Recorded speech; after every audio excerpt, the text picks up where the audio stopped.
Good afternoon my friends, welcome po sa ating Love Therapy ngayong Thursday ng hapon.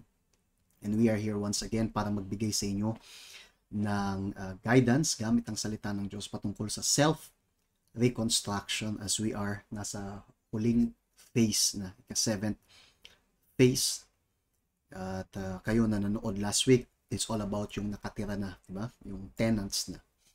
Okay, but continue natin yung subject na yan. But today, we're gonna be talking about something, since ang pinag-uusapan na natin yung tenant, yung loob, we're gonna be talking about yung sa kalooban natin talaga, okay? When we say kalooban, it's not just yung pinapaniwalaan natin in terms of yung religion and things like that.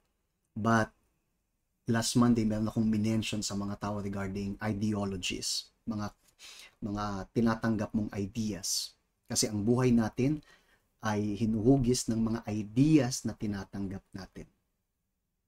Just to give an example, yung example na binigay ko na last week. Like, meron kang experience, Marge, nung nag-evangelize ka, in-invite mo sa church para sa araw ng event, and you mentioned patungkol sa utang. And yung tao, tinanong ka, kasi dito parang offensive yun pag sinabi mong, pumunta sa church, siguro depressed kayo dahil sa may utang kayo. So, tinanong ka kung may utang ka. And sabi mo, wala akong utang. Kasi, ideology ay lahat ng mga nandito sa ibang bansa may utang. But ikaw walang utang, obviously. So, siya ngayon, medyo napahiya. Ay, kasi wala ka palang utang. And then, anong kwento niya sa'yo? Anong sinabi niya sa'yo? Sabi niya, okay lang naman na may utang basta good payer naman. So, tingnan mo nga yung mga idea na meron yung mga taong nasa labas. Even, diba? Kasi, okay, marami kang utang, pero kung good payer ka naman, parang okay lang. So, ano yan? Yan ay ideology. Yan ay ideology. Wala akong utang. Mayroon akong utang, okay? Pero good payer naman. So, okay, I understand yung sinasabi. Kasi pag may utang ka, dapat ka talaga magbayad. Okay? There's no such thing as good payer. Yung good payer, actually, ginagawa mo lang yung responsibilidad mo. Kasi kung ikaw ay hindi good payer, ikaw ay magnanakaw. So, there's no such thing as good payer. Merong, responsibilidad mo yan. At saka, pag nanakaw. Pag hindi ka nagbabayad, nagnanakaw ka. Tinatakbuhan mo, di ba? Pagka nagbabayad ka, I cannot really consider good payer. Ginagawa mo lang yung dapat mong gawin. Right? But anyways, wala dyan sa mga yan yung pag-uusapan natin today. It's just that the reason why sinabi namin to sa inyo, para may idea kayo patungkol sa ideology. Okay? Sa kung anong paniniwala mo. Yun yung magiging resulta ng buhay mo, magre-reflect sa buhay mo. So today, pag-uusapan natin yung patungkol dyan, okay? Yung ideology, ideas na meron yung tao. And all of this is base sa tinatawag nating arc of life. So arc of life. Ano yung arc of life? So, merong simula, papunta sa wakas, okay? Lahat tayo pinanganak, and then, tumanda, ganito, ganyan, sa dulo ay kamatayan. Right? Umpisa, papunta sa wakas. Arc. Merong arc of life. Good. Now, ano ba yung arc of life? Kasi iba yung arc of life ng babae sa lalaki. Not really iba, but medyo merong mga specifics na iba. Let's speak about this to understand better. Let's talk about yung arc of life para sa mga lalaki. Okay? So, pinanganak. Nung pinanganak yung lalaki, so andun siya, bata na, boy. And then, tumanda, naging man. And then, afterwards, naging husband. And then, afterwards, naging ama. Right? And then, afterwards, namatay. Yan yung arc of life ng lalaki na. Boy, naging man, naging husband, naging father, and then comes yung ating katapusan. Okay, sa babae naman. Pinanganak. Right? So, pinanganak na babae, and then naging woman, young woman. Iba yung batang babae sa woman. Right? Mature na siya, di ba? May kaalaman. And then comes yung pagiging wife. Iba rin yun. Right? Panibagong level yan. Sabi natin, level up. Right? Then comes naging mother. Okay? And then afterwards, yung katapusan. So, you see yung arc of life? Kita nyo? So, umpisa hanggang wakas. Lalaki, babae. Good. But now, tayo ay nasa modern times. You need to be very careful kasi ito yung ideology ngayon sa mundo. Okay? Itong arc of life na to, ito yung normal, in normal circumstance yan yun. But tayo ay namumuhay sa modern day. Modern day. And how is modern day? Modern woman. Okay? Modern woman, pinanganak. Actually, ngayon, pag pinanganak, nakasulat yan, girl, babae ba talaga? Kasi hindi na alam. I mean, may mga bansa na kahit pag pinanganak, hindi alam kung babae ba. Kasi sabi, wag daw bigyan ng kasarian, right? Wag mong husgahan, di ba? Husgahan. So, kailangan siyang hayaang lumaki para malaman kung talaga bang babae. Baka nagkamali lang yung katawan niya, di ba? Nagkamali. So, yan pa lang, hindi alam. So, girl ba talaga? But then, habang lumalaki, kailangan pera. Magkapera muna, magkapera. Kasi ituturo yan simula pagkabata. Dapat kang magtrabaho, magkapera. Para ano? Para ang susunod, maging independent, maging empowered. Ibig sabihin ng empowered na babae, yung babaeng hindi kailangan ng sino man. Tuturuan pa lang sila simula pagkabata. Kailangan kang mag-aral ng mabuti, makatapos, magkaroon ka ng career, profession. Kasi dapat hindi ka nakasalalay sa sino man. Dapat ikaw ay empowered. Yeah? And then, magkapera pa. Then, maging ina. Ayun ay tanong pa rin dyan. Tanong. Kasi, tinuturuan nowadays, may mga ideas na pwede ka naman magkaina. Walang asawa. Ayos lang. Ang hindi mo kailangan lalaki. Okay? Mga lalaki, mga salot yan. Lahat ng lalaki pare-pareho. Mga salot, mga tumpayan. Mga singaw ng impyerno yan. So, pwede ka naman magkaroon ng anak kahit ikaw lang. I mean, right? May mga scientific way para magkaroon ka ng anak kahit ikaw lang. Okay? Hindi mo kailangan. Ang importante dito sa modern woman, hindi mo kailangan ng lalaki. Okay? Lalaki, mga salot nga yan. Magkapera, hindi mamatay. Para nang sa ganun, pag namatay ka, iwan mo dun sa anak mo, yung let's say, naipon mo and things like this. Yan yung modern woman, yung arc ng modern woman. Well, sa lalaki naman, hindi rin nagkaiba. Sa lalaki, arc of life again to. Pinanganak, ganun din. Boy ba? Because we don't know. Alright? Lalaki ba yan? Baka nagkamali rin ng katawan, di ba? So,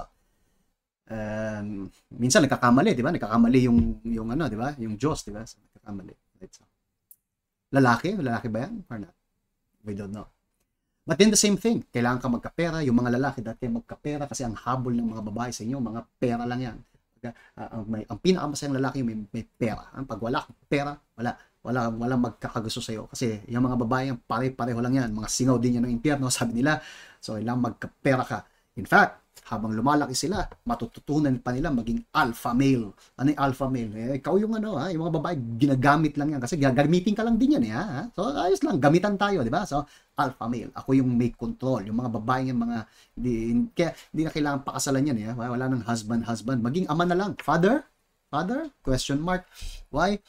Kasi, pwede ka naman magkaanak kahit, right? Kahit sino-sino diyang sipingan mo, hindi magkakaroon ka ng maraming, anak sa planeta, right?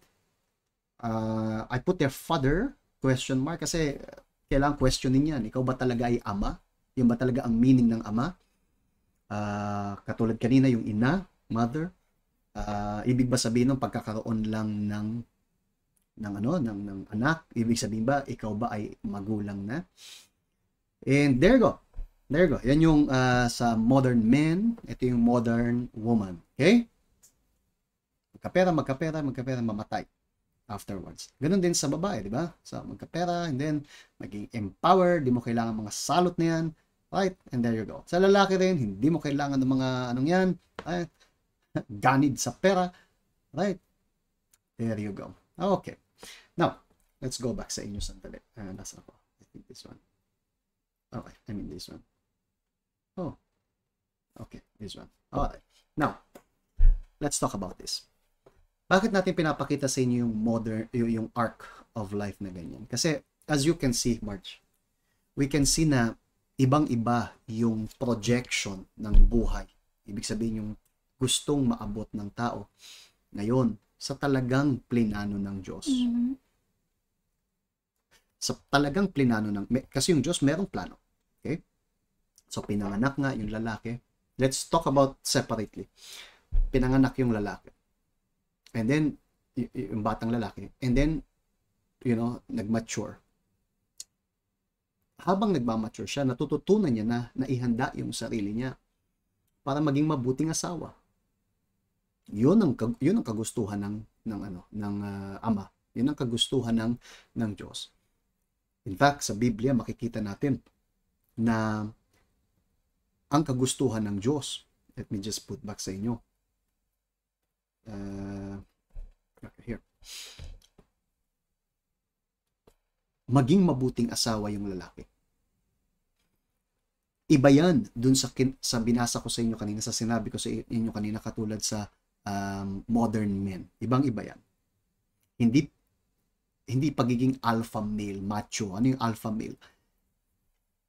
Kasi merong idea nito sa mundo na yung mga lalaki, ang tunay na lalaki ganyan, malakas na ganon, right? Maraming babae ganon. But hindi ganon. Hindi ganon. Do you want to know kung ano talaga yung sinasabi ng Diyos patungkol sa lalaki? Do you want to know? I'll show you. Sabi, husbands, love your wives just as Christ also loved the church and gave himself for her. Now, tingnan ninyo kung ano ang meaning ng pagiging lalaki, pagiging husband, na hindi lang lalaki. Kasi hindi lahat ng lalaki pwedeng maging husband. Okay? Nakita nyo sa ark. Maraming lalaki. Well, umuunti na ngayong panahon na to, but still, lalaki nandyan. Pero husbands, iba. Sino ba yung husband? Yung may asawa lang? No. Nagpakasal? No. Ang husbands, yan ay katayuan, yan ay posisyon, yan ay idea na binigay ng Diyos, authority na binigay ng Diyos. Ang isang lalaki na gustong maging husband, kailangan niyang intindihin yung kanyang responsibilidad. At anong responsibilidad niya? Mahalin yung asawa niya. Nagbigay ng idea kung anong meaning. Anong ibig sabihin pagmamahal?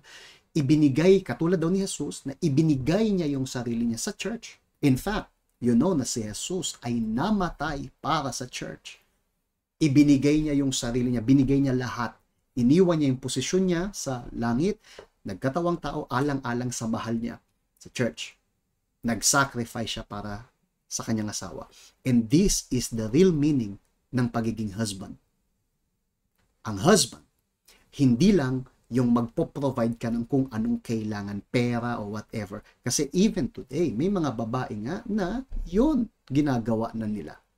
I mean, nasa Hong Kong tayo, karamihan ng mga nandito, mga kababaihan, sila pa yung nagtatrabaho na may malaking income. Okay? So, it's not about yung sa pera. Kung pera lang pala ang responsibilidad ng isang lalaki, well, hindi na kailangan ng lalaki, hindi na kailangan ng husband. Kasi may mga babae, mas malaki sahod kaysa sa lalaki. So, when we talk about husbands, we're not talking about yung pagpo-provide lang ng ganyan. Ang talagang trabaho ng lalaki, ng husband, asawang lalaki, ay mahalin yung kanilang asawa at ibigay yung sarili niya sa kanila. In other words, kung ikaw ay husband, makinig kayo na mga kasal. Kasi posible nga nakasal ka pero hindi ka husband. Okay? Hindi ka umaasta, hindi ka kumikilos, hindi mo pinapapilan yung posisyon ng isang husband. But pay attention. No worries, pay attention. Pagka ikaw ay husband, what does it mean? It means na uunahin mo palagi yung asawa mo. Ang nasa isip mo ay kung papaano protektahan yung asawa mo. Paano mag-provide para sa asawa mo. Not just financially. Security, in other words. Security in general.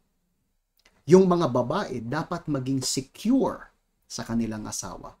Unfortunately, maraming mga lalaki, even mga lalaki na kasal, pero hindi husband, okay? I hope you are getting yung sinasabi ko. Bakit hindi husband? Kasi kasal sila sa papel, pero in reality, hindi nila alam kung anong papel nila bilang husband. So, merong mga husband, imbis na magbigay nitong security sa asawa nila, Sila pa yung nagbibigay ng insecurity sa asawa nila dahil sa kanilang mga pag-uugali. At pwede akong magbato sa inyo ng maraming example dito. Okay, hindi ko maiisa-isa lahat, but my goodness, ang daming example. May mga lalaki, for example, na hindi marunong humawak ng pera. This is absurd. Kasi kung ikaw ay husband, supposedly yung asawa mo may security pagdating sa'yo. Alam niyang marunong kang humawak ng pera. Sinabi na nga natin, Marge, marami na nga nagtatrabaho na babae sa ibang bansa. Tapos papatungan mo pa ng mga husband na hindi pwedeng pagkatiwalaan sa pera. Imagine, ano na lang, doon papasok ngayon yung mga idea sa babae, hindi ko kailangan ng lalaki kasi mga lalaki, mga gagamitin lang ako niyan. Which, nangyayari sa labas. Kasi hindi tumatayo yung lalaki bilang husband. Kasal nga sila, fine, pero hindi sila husband. Kasi ang husband, pinoprotektahan yung asawa. Yung husband, hindi hahayaan yung babae na ma-insecure sa ganyan. Minsan may mga lalaki na humihinga lang. Alam nyo? Hinga lang sila ng hinga. Right? Ayan yung mga puno. Sinabi ko pa tungkol sa puno. Kailangan kayo humingi ng tawad sa puno. Did you know this? Yeah. Hinga lang sila ng hinga. Hindi sila nagko-contribute ng ideas. May mga lalaking, nakandun lang. Naku po, naburo ng buhay. Nandun lang. Parang mga century egg. Nandun lang sila. Nandun. Humihinga. Yung babae yung kailangang mag-decide ng lahat. Minsan merong babae na merong gustong gawin. And then sabi ng asawa, hindi, pag-iisipan natin. Pero wala naman siya ginagawa para pag-isipan. So, ilang taon na lumipas, pag-isipan. And then darating yung oras na yung babae gagawa ngayon. Kikilos na kasi hindi na siya pwede maghintay. Ilang libong taon ka na hinintay, di ba? And then what happened? Pagka kumilos, bigla ka magagalit ngayon. Bakit ka? Ba't mo ginawa yan? Hindi mo ako nirespeto. Sana hinintay mo ako. Totoo, yan, ang tagal na naghintay sa'yo.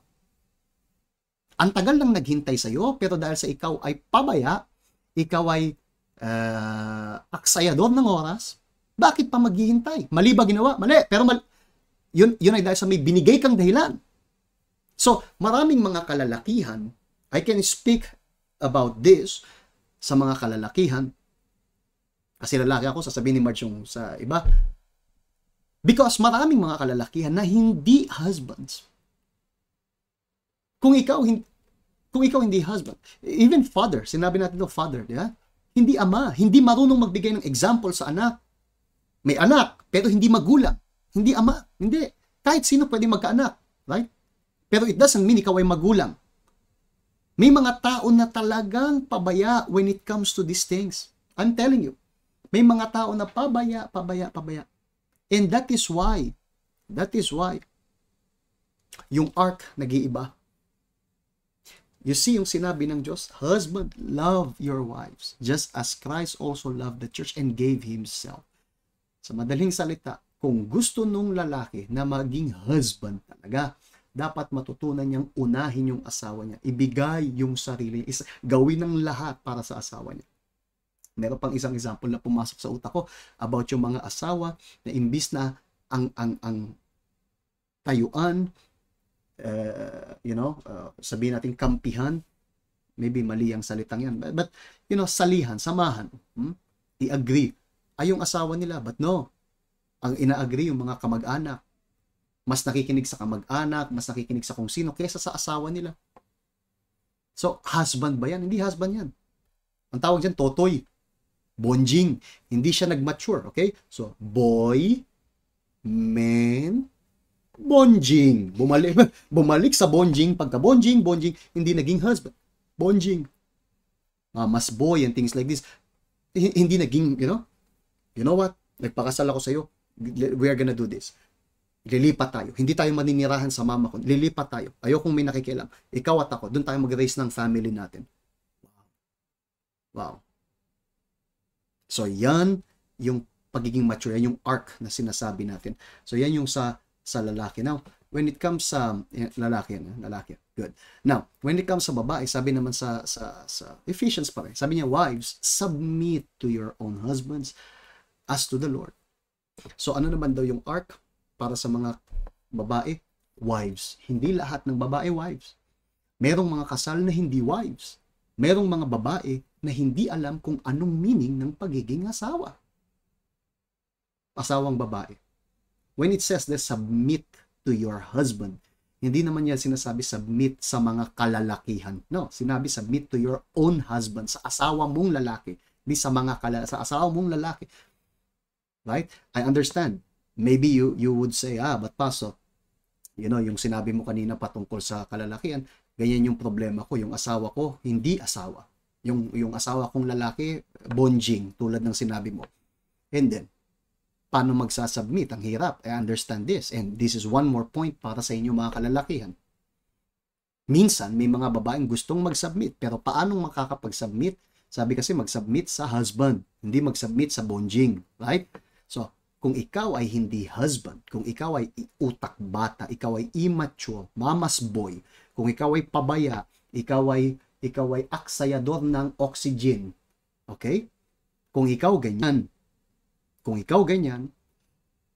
mali para sa mga babae, para sa asawa mo na hindi magsami, mali. But please, pag-isipan nyo mabuti, okay? Ang hirap mag-submit sa isang taong pabaya. Ang hirap.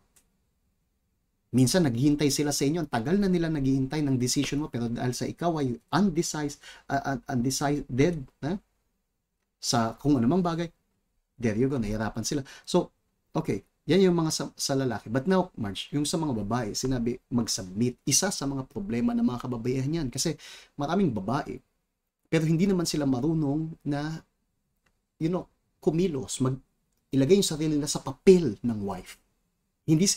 Hindi sila naging wife. Okay? Sila ay babae, pero hindi wife. Ano ba yung wife? You explain. Ano ba yung wife? Paano ba maging wife? Anong mga responsibility? Yeah, tulad nga po nung pinag-uusapan natin today, di ba, makikita nyo yung difference nung way ng Diyos at yung way ng mundo. So let's talk about yung way ng mundo. Sabi nga dito, wives, submit to your own husband as to the Lord. So kailangan po natin, bilang ako asawa ko, kailangan kong mag-submit sa asawa ko. Ano ba yung, like for example, kapag hindi naman pag kami dalawa, lagi kami mag-agree, kasi the same yung vision namin. Pero when it comes sa situation nyo, maybe kayo gusto nyo nga mag-submit sa asawa nyo, but yung asawa nyo naman, hindi naman according sa kalooban ng Diyos. Hindi pa, na? Pinagpipray pa lang nila. So, I understand how difficult. Pastor, gusto ko really mag-submit sa asawa ko. Pero yung gustong ipaintindi ng asawa ko sa akin, hindi ka dapat pumunta dyan sa church. Bini-brainwash ka nila. Sabi dyan, nagbibigay ka ng ikapo.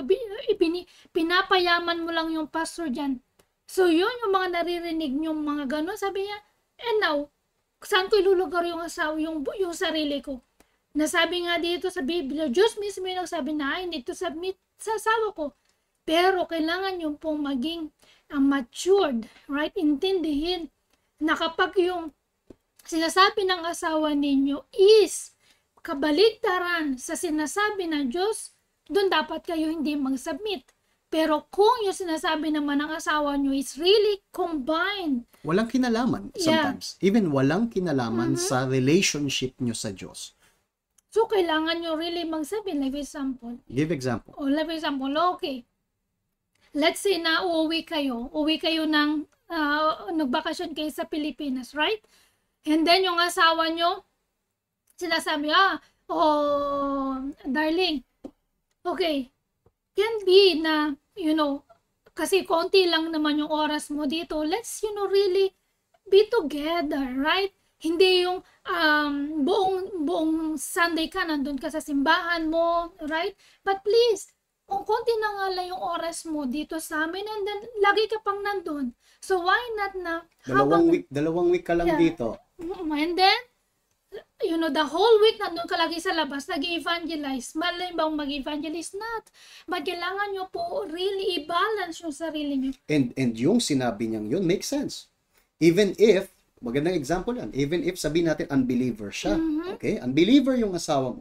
Lalo na kung unbeliever. Tapos umuwi kayo para magbakasyon. And then, yun nga yung sinabi, magsama naman tayo. Then ikaw, wag mo kong get behind me, Satan. Wag mo kong pigilan kay Lord. Kasi Sunday, nung nasa sa Hong Kong, buong araw ako. Buong araw. Nag-evangelize. So, dito, sa probinsya, buong araw din ako. Yeah, kailangan ko evangelize. Sabihan yung mga kapitbahay kung maligtas. Kung ayaw mo maligtas, bahala ka. Imagine. Mali ba yung asawa nyo sa sinabi niya yun? Of course, hindi. Kasi, totoo nga naman. Hindi ka naman niya pinigilang pumunta sa church. Ang sinabi niya ay, sa umaga umatin ka, tapos pagkatapos ng service, umuwi. Which is very intelligent. Very intelligent. Sa itsurang yan, parang yung asawa pa yung converted, ikaw hindi. Right. So, kailangan nyo lang talaga really maging matured, i-discern kung ano yung connect, let's say, combine ba yung sinasabi ng asawa ko. Kung susundin ko sinasabi ng asawa ko, anong testimony yung binibigay ko sa kanya. Right? So, kailangan nyo really talaga magkaroon itong maturity, right? Na hindi lahat kailangan nyo isubmit sa asawa nyo. Pero kung combine naman siya, right? Pwede nyo siyang tulungan para makapag-isip na, I need to really, let me stay nga sa asawa ko, sa mga anak ko. Let's give my best. Cook the best kung ano yung mga gusto nila. Yeah. Kasi, sa kasong yan, for example, minsan ka na nga lang nandun, sa 1 taon o sa 2 taon, may iba hindi umuwi 4 years. Tapos mag-stay ka ng 1 month. Yeah. Tapos buong araw pa nasa church ka. Sinasabi ko bang huwag kang pumunta? Absolutely not. Dapat pumunta. Priority yung Diyos, diba? Pero, yung lack of balance na ganyan, ang magiging reason para asawa mo lalong hindi maligtas. Yeah. And by the way, yung sinasabi niya makes sense. O kaya naman, sa kaso tulad ng, pag nandito ka, pag umuwi ka, tayo lang magkakasama, huwag kang umuwi sa pamilya mo, sa kamag-anak mo. Bisatahin yung mga, mama, yung kung sino man nandun. Kasi pag uwi mo doon, ang una mong galaw, binigay mo lang yung tobleron sa kanya, punta ka agad kay mama, takbo kay mama, mag-stay doon ng ilang libong taon. Magkikita na lang kayo ulit pag papunta na sa airport. Sa airport na. Yan ay matinding kabubuhan. When it says submit to your own husbands, dapat meron kang characteristic na makinig. Kasi hindi lahat naman ang sinasabi niya mali. Alright? You need to have the spirituality and the maturity to know kung ano. But being a wife is there. Sumusuporta sa asawa. Being a wife is there. Nakikinig. Yung asawang babae dapat ready na makapagbigay ng support.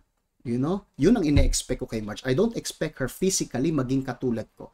Ako ang nagbubuhat ng mga ng mga bagay-bagay. Ako nag-aayos ng mga kuryente. I don't expect si Marge na gawin yan. Pag may problema sa bahay na ganyan, ako. Walang problema. Ako yan. Pero ang ine-expect ko sa kanya, support. Bilang asawa, support. Anong support ng peace. Alright. Ngiti is malaki. Alam niyo kung gaano kalaki yung support na yan? Ha? Alam niyo kung gaano kalaki? My friend, imagine, yung lambing, yun ang ine-expect ko. Yun ang bilang asawa yun dapat ibigay. Pero imagine, pag uwi mo, yung wife, mas matapang pa sa'yo. Kala mo nakainom ng 5 basong barakong kaping taga Batangas. Hindi ko kakailanganin ng ganyan. And yun yung sinasabi ngayon, mga empowerment. There you go. Nagkakanda sira-sira yung sitwasyon. So, kailangan ko ng support sa ganung way. Yung salita, support, peace, right? Talino. Sabi sa Biblia na ang matalinong babae, hindi lalaki ginamit. Talinong babae raw, tinatayo niya bahay niya.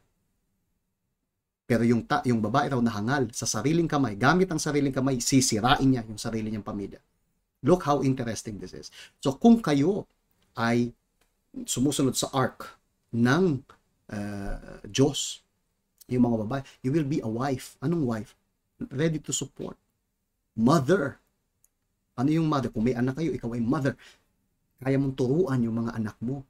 Hindi makikipagtiktukan ka katulad nila. Tuturuan mo sila. Pwede silang matuto sa'yo dahil sa example mo. Like I said, kahit sino pwede magkaanak. Pero hindi lahat pwede maging magulang. Hindi pwede maging mother. Hindi pwede maging mother. Kasi may mga babae na may anak pero hindi mother. Hindi sila mother. You may say, modern yan. Modern. Hindi mother. So, think about this. So, today, we spoke about yung arc para sa mga lalaki. Kung iba pala yung pagiging lalaki sa husband. Iba pala yun. Hindi lahat ng may nakasal ay husband. Yung iba, pabigat. Hindi ka pwedeng pakinggan. Gusto mong pakinggan ka, gusto mong makinig sa'yo. Pero paano makikinig sa'yo kung ikaw wala kang kaplano-plano? Supposedly, yung mga husband, just to recap, sila dapat yung pinaka-pader ng bahay nila. Sabihin natin ganyan. Leader, hindi yung nag-uutos. No.